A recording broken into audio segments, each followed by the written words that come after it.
test an emergency UU system. Test of how many times it takes. To Okay.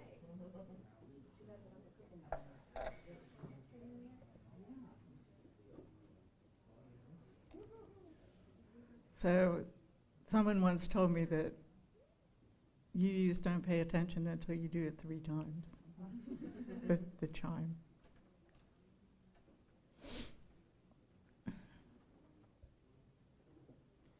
Welcome to the Unitarian Universalist Fellowship of the Emerald Coast. My name is Amy Weisberg, and I will be your service leader this morning. We gather here today on the unceded lands of the Muskogee Nation of Florida. We are grateful for the land and those who tended it before us. We are a people of many different paths and beliefs who are brave, curious, and compassionate thinkers and doers.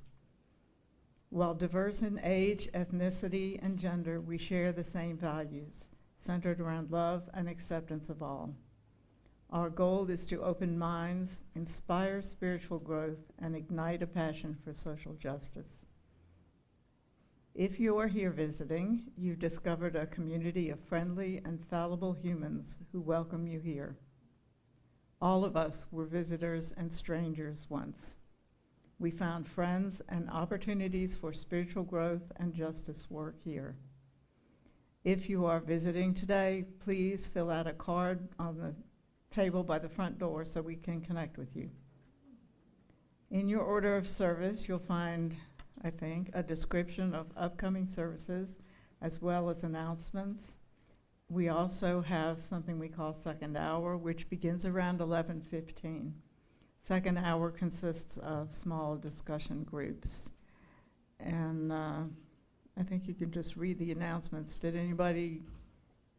we have any like extraneous announcements? No? Good. And now the prelude prepares us for the service.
Sure.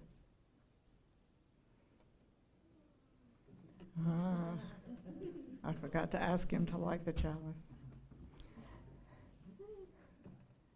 Our chalice lighting this morning, well, you'll hear, there's one sentence in here that I absolutely love. We come to religious community from many paths and with diverse needs. If you have come here seeking comfort, may your pain be soothed. If you have come here looking for answers, may you find new questions. If you have come here seeking purpose, may your call be awakened. If you have come here hoping to build a new way, may the path open before you. And now if you'll rise as you're willing and able, our opening hymn is Building a New Way. It's hymn number 1017 in the teal hymnal, and I think the words will be up there.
So before we go to the time for all ages, you guys can come up.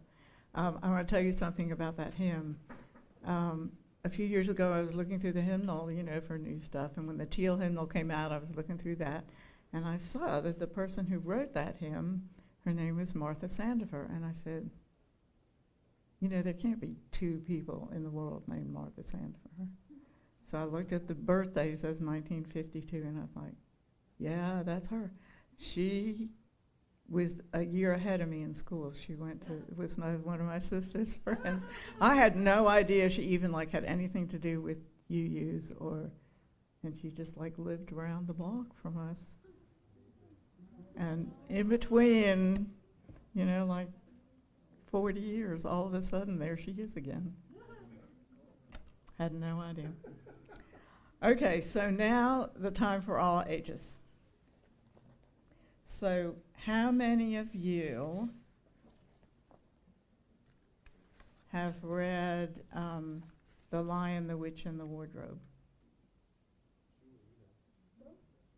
You know, they go through the, okay, so how many of you smaller people don't know what a wardrobe is?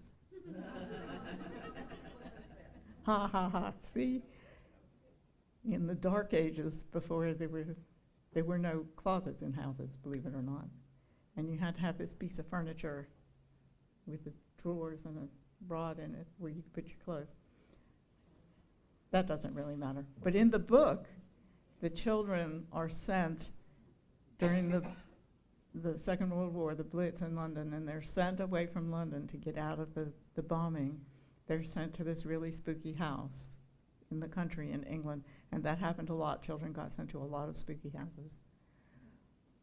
And the little girl, she went and opened the door of the wardrobe, and when she went into a whole nother land called Narnia, and it was like a magical land. So we wondered, or the person who wrote this, wouldn't it be cool if there was a magical world beyond every door? Wouldn't that be fun? So,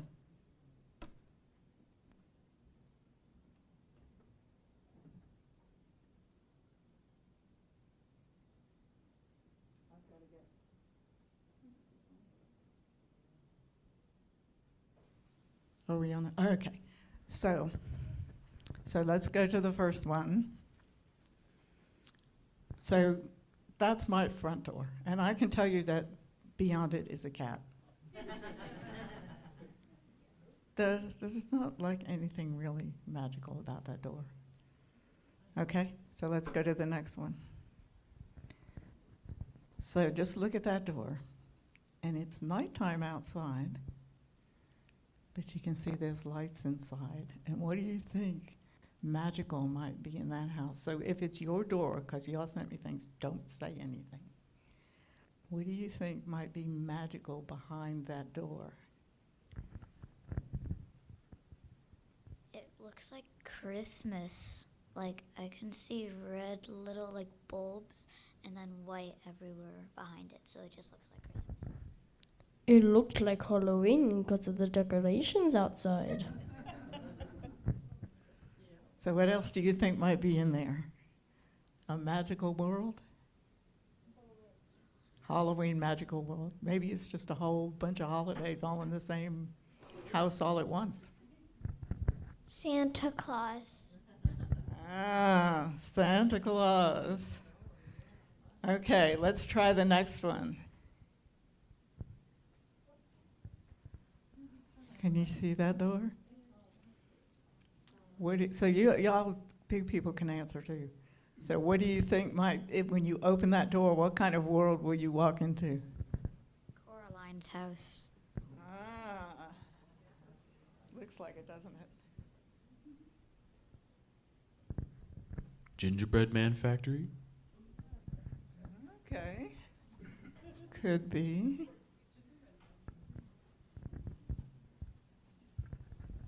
A pretty cool looking house. It's pretty cool looking.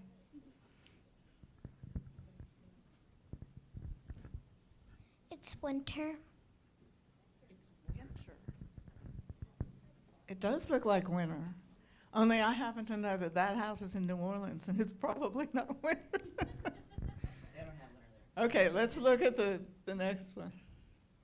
Okay, this one has some words on it. Could this be a magical place? It says Healthplex.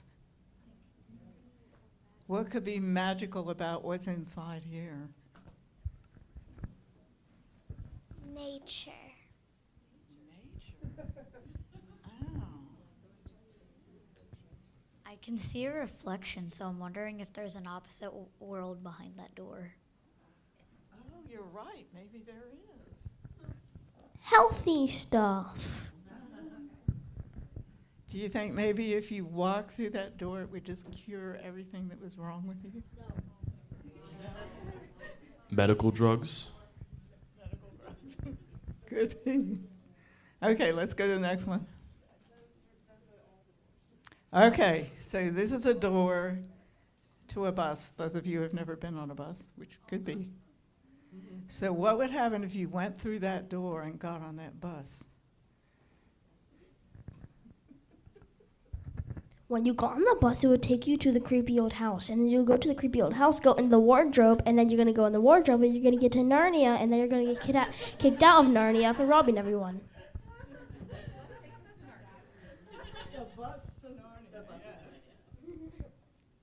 The bus to my brother's house. So did you ever read The Magic School Bus? Well, that's not a school bus. But what if the bus could fly when you got in it? Then it'll take you to Narnia. Oh, that kind of bus. Okay. Okay, let's go to the next one. Okay, what about that one? What's inside that house?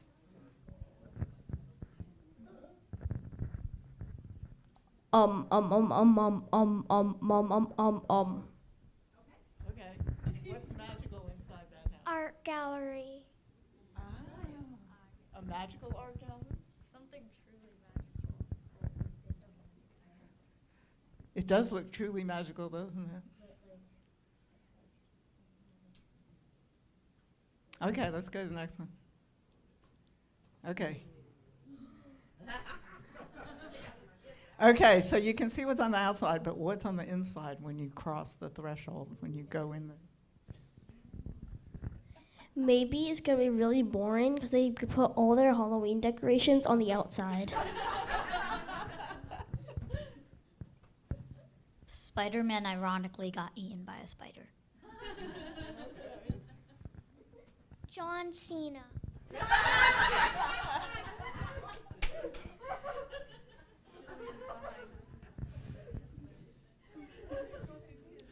A guy with candy.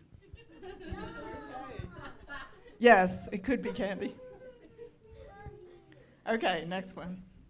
So now we're inside somebody's house, waiting to go out the door. So it's kind of safe inside the house. What happens when you go outside? What is outside waiting for you? You are Harry Potter, so Voldemort is waiting. The pizza man walks up with the Googie Monster.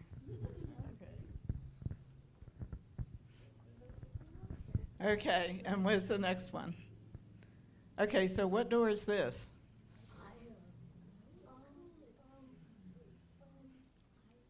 Do you recognize it? Here!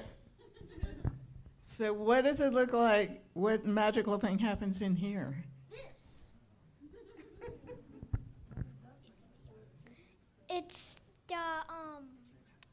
It's the place which has a playground. Wow, okay. The opposite world again. Look, the reflection's back. Oh, that's really interesting that you can see there's another world inside there. Okay, and the last one? Okay, so now we've been here, and now we're leaving here, and we're going to go out the door. What do you find when you go out the door?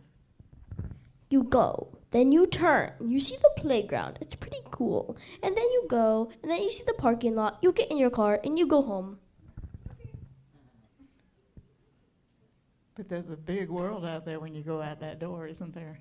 Yeah, and then you go home. And then you go home. Okay.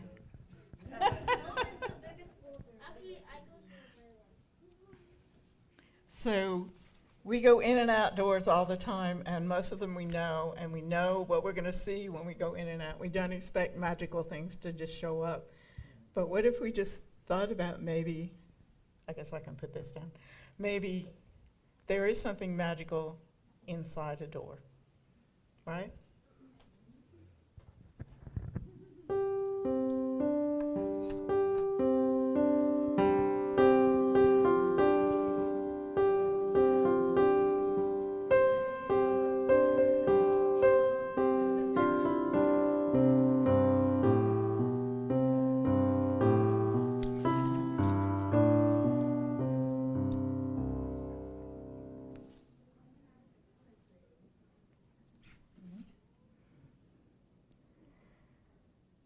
And now it's time for sharing of joys and concerns. You are invited to briefly share events in your life so we may support and celebrate together. Please do not share others' personal information without their permission.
It's time now to take up the offering.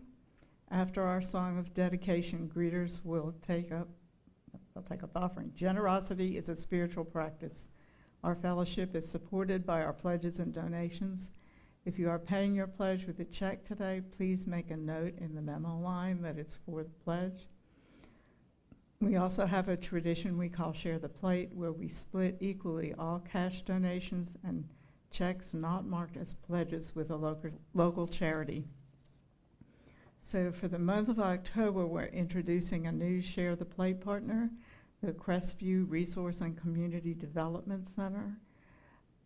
Folks in Crestview often find it hard to travel to the southern part of the county where many services are provided. So the members of the First Church of God in Christ, a traditionally African American church, saw a need and established the CRC. Services include food assistance, health care, veteran services, mental health care, computer classes, housing, legal services, and much more. So give generously to our new Share the Plate partner.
We have a spoken meditation today, and it's a responsive reading.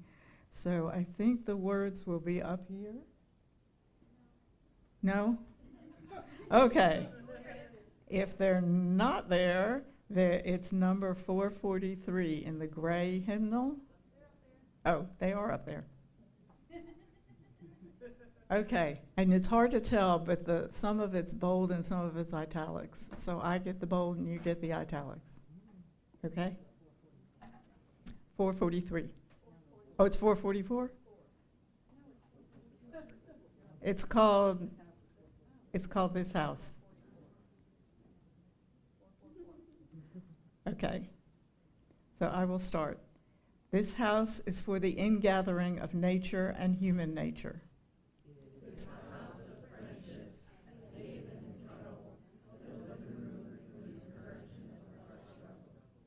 It is a house of freedom, guarding the dignity and worth of every person.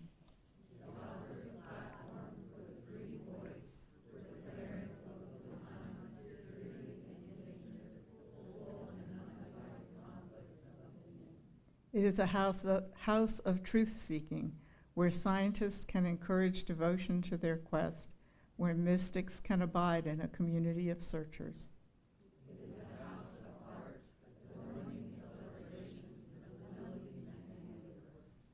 It is a house of prophecy, outrunning times past and times present in visions of growth and progress.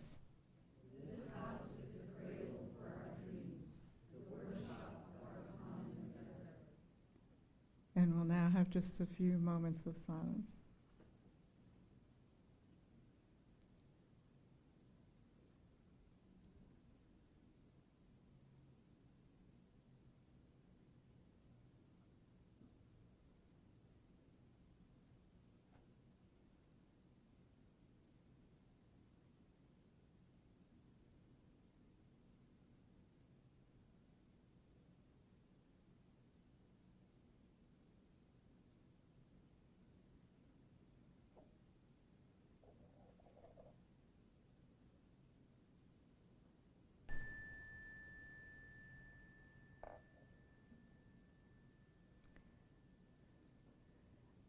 Our speaker this morning is Kal Addams. Kal is an active member here, so many of you already know him.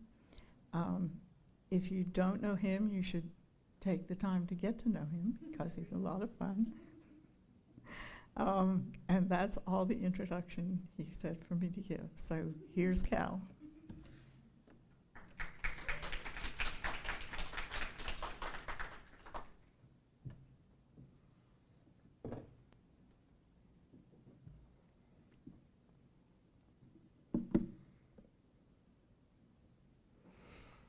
Hello. Hi. Good morning. So I'm kind of winging it on my phone this morning because I had some technical issues, so bear with me. Change is a topic that I have come to realize throughout my travels that I see very differently than most people. I have a very different approach to change. I was actually kind of blown away when I had the realization as a full-grown adult that some people live in the same house their whole lives, or marry the first person that they date, and then they stay married forever until they die, or for a long time. Or they have only held one or two jobs. These are kind of extremes, but there are a lot more people that are closer to that end of the spectrum than I ever realized was possible. Not always, but often, people who haven't had to deal with all that much personal change might need a little bit more help and have a little bit more difficulty getting used to the idea of change than I do. For context, I have moved over 60 times in 40 years, between 2 countries and 5 states in the US. I have held at least 35 jobs. I have been legally married and divorced twice, common law married and divorced once, and bought a house with my fiance, which was foreclosed on less than 2 years later when he decided to throw a metal paper towel holder at me because his baseball team lost. I've had a lot of folks to fill in those gaps until I've gotten to where I am now. I'm in another committed relationship. It's quite lovely, going well. Thank you very much. I've also held 5 last names legally, one of them twice, 2 different times. Changed it again, changed it back. I was raised by a plethora of different people at different times, including a single mom, a traditional family, mom, dad, dog, both of my grandmothers, a blended step family, a dysfunctional pair of lesbians, and several terrible group homes and foster homes. And a partridge in a pear tree. When I am faced with impending change, I am often ready before someone can even finish telling me what we're doing next. Yeah, all right, let's go. What are we doing? I thrive on it. I love it. But to my occasional dismay, not everyone has this zeal for the next phase. And that's fair. That's so fair. I've also read a lot of very diverse perspectives about change and how we should implement it on a large scale to ease human suffering and make the world a kinder, more functional place.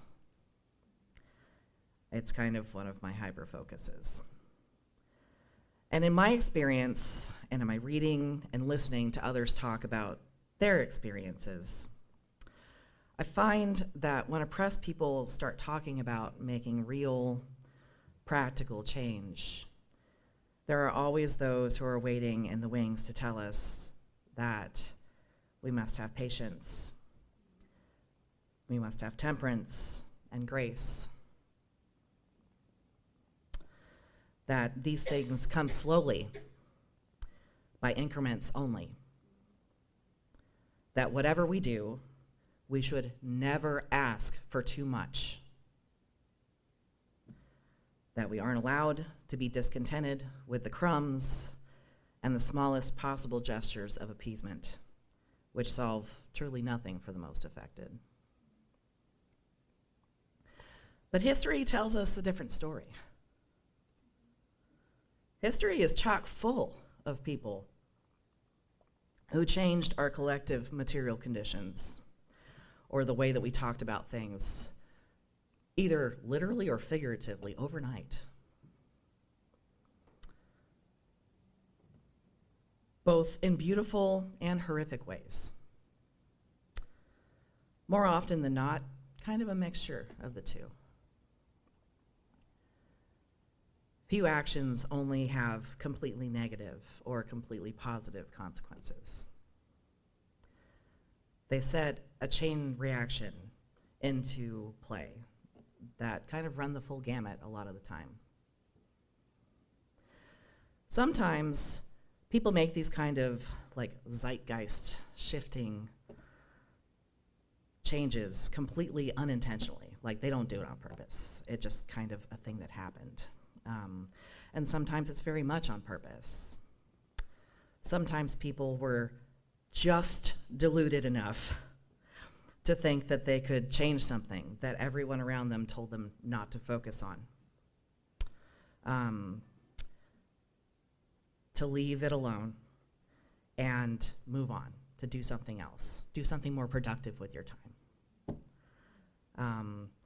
But like lucky for us, and sometimes unlucky for us, those delusional people did not listen. And some of them did really big things. And now we have metal tubes that fly and carry people across entire oceans, for example. And we also have everything that's good and bad that's come from us having planes. Like just think about everything having to do with planes that is now a part of our culture. That happened because a couple of brothers got together and were like, I think we can make this thing go a little bit further on its own. But there are so many different ways that an individual can change things. 7 years ago, 2 gay men came together and said, hey, we should start a PFLAG chapter in our predominantly culturally regressive area. For better or worse, this place has never been the same. Yeah. And I attribute my finding this congregation, many of my dearest friends, my girlfriend, and hopefully a future career as a minister, to those two being just unhinged enough to think that they could do that and follow through with it, to start the kind of organization here in the Panhandle of Florida. And it's now one of the largest PFLAG chapters in the entire region. I'm only one person, and I know that many others in this room and beyond have been profoundly changed because of that one decision that those two men made and followed through with.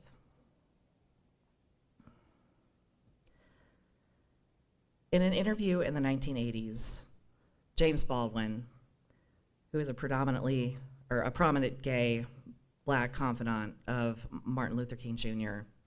and a prolific writer, said, "I was born here almost 60 years ago. I'm not going to live another 60 years. You always told me it takes time. It has taken my father's time, my mother's time, my uncle's time, my brother's time, my sister's time, and my nieces and nephews' time. How much time do you want for your progress?" Similarly, the saying, "justice delayed is justice denied," is attributed to a man named William Ewart Gladstone in the UK House of Commons in 1868. But there's actually evidence that that particular phrase comes all the way from the Babylonian Talmud, which was written around the 6th century CE. So this is not a new concept. It's been around for a really long time. I think it's easy to agree theoretically with both of these sentiments. We have probably all encountered a situation in which the ethical and/or morally correct response to something bad that happened to us or someone we know came eventually, but only far too long after it was needed. Maybe it was only half of what was really needed to happen to make it as right as it could be. Maybe it was so long after it happened that the people who suffered are no longer living. Maybe it changed their lives and that of their families and communities forever. Maybe they are still waiting for justice, decades or even centuries later. It could be, what I was just describing could be 100 different things. And I mean, we can all probably agree that this is unacceptable for the people whose lives are negatively affected in very significant ways, right? The issue, I think, isn't actually that most people don't recognize that the way that we have been trying to make wrongs right as a society, like as a big society, hasn't worked very well for too many groups for a very long time. I think the real issue is that people don't know what else to do. They don't know how to make that change. They don't even know where to begin. There's just so much that needs fixing. They don't think that they can be the person who changes anything truly significant. And that's real, you know. They probably only have like 60 followers on Instagram. You know, you feel kind of small in our own little pockets of the world. Right now, we don't have a full blueprint for what needs to happen What we need to fix all of this will require us to do things that we have not really done before. We're going to need to be bolder and more creative and have grace with each other's ideas and be willing to listen. And we're going to have to actually stand behind our ideas when they're challenged, especially when it's someone who says that they are on our side, who is telling you to pump the brakes. Them telling you to calm down might be out of concern for your safety or well-being. It might come from fear that they will lose some of their standing in the community. They might think that what you're doing is a complete waste of time. But they're not omnipotent. Maybe they tried it before and it didn't work for a reason that wouldn't apply to you. Maybe you have a similar goal, but a more effective method in mind. The possibilities are kind of endless in ways that could be different this time. People you love and respect can be wrong. And that doesn't mean that they aren't still worthy of your love and respect. But I want you to stop letting it stop you from doing what you know needs to be done when you encounter a little bit of resistance. Just try and practice that, little bits here and there. Let's talk about goals. Having a goal is really good, but critical analysis of your goal is also important. Is your current stated goal only a stepping stone on the way to your real goal? Why? Are you just afraid of pushing people too far out of their comfort zone, or only willing to ask for what you feel like you can reasonably attain? My advice to you is this: don't make your goal smaller or less impactful simply because you're afraid of how people will react. People will always find a reason to pick at new concepts, to be uncomfortable with things that they haven't seen before. But they'll adjust. We have before, all of us.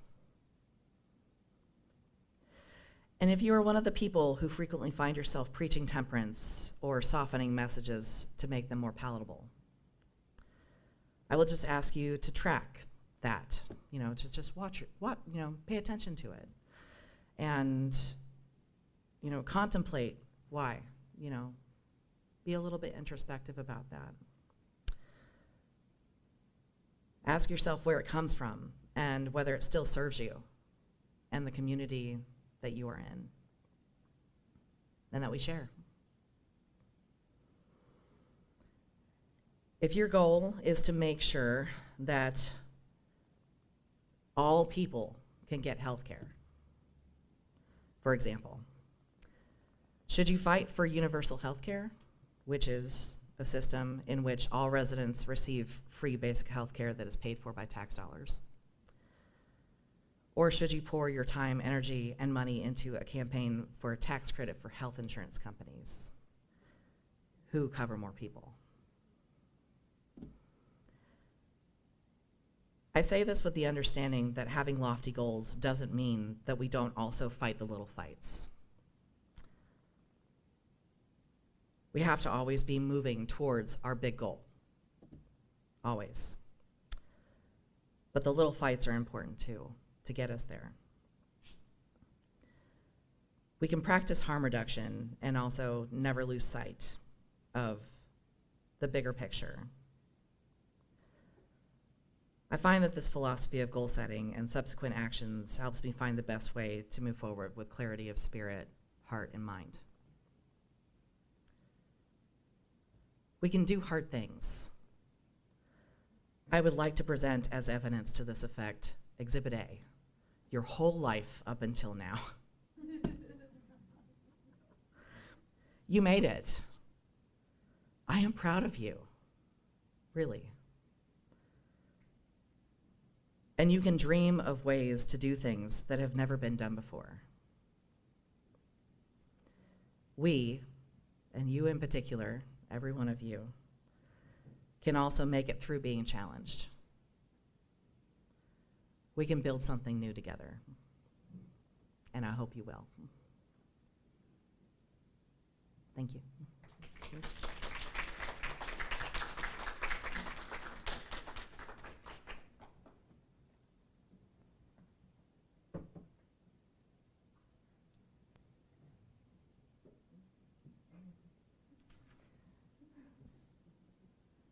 He's taller than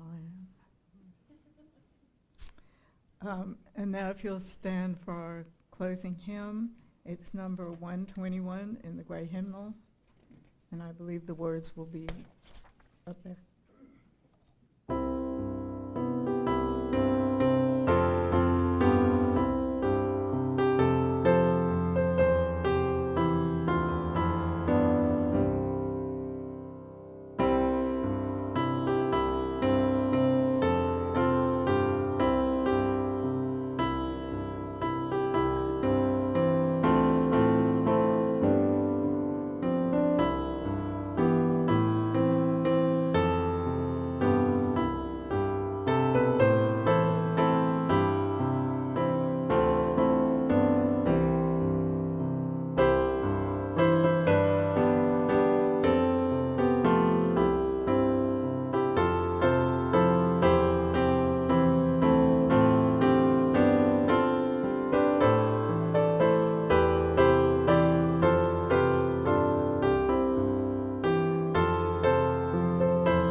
To extinguish the chalice today, these are the words of Edward Everett Hale.